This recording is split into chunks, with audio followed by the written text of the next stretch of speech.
Nous n'avons pas d'actes terroristes venant des mouvements terroristes ou djihadistes sur le territoire togolais, mais nous sommes très préoccupés par l'instabilité dans la sous-région. Vous avez cité des pays voisins.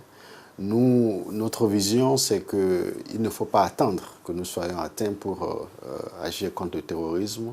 Nous essayons d'abord, en termes de sécurité intérieure, de renforcer les moyens de sécurité. C'est ce qui est déjà fait.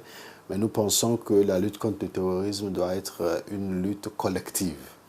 Donc nous avions l'initiative d'Accra avec le Bénin, le Togo, le Ghana et la Côte d'Ivoire. Cette initiative est en train de s'étendre à d'autres pays depuis le Nigeria jusqu'au Sénégal.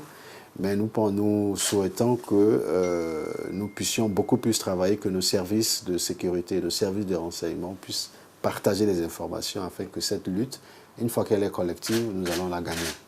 Donc nous sommes très soucieux de l'insécurité dans certains pays et nous veillons vraiment que cette insécurité-là soit résorbée. Mais pour nous, on ne peut pas résoudre la question du terrorisme seulement par une réponse de la violence à la violence, même si la violence est légitime.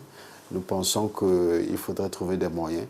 Quand parfois on constate des difficultés, parfois on constate même un échec dans la réponse militaire, il faudrait trouver un moyen de dialoguer et de comprendre pour résoudre les problèmes du terrorisme depuis la base, liés aussi à la pauvreté, à l'absence d'un minimum parfois pour nos populations. C'est un peu ce souci, mais sur le plan local au Togo, le gouvernement a pris les dispositions pour soutenir les populations à la base avec l'eau potable, trouver quoi se vêtir, l'école.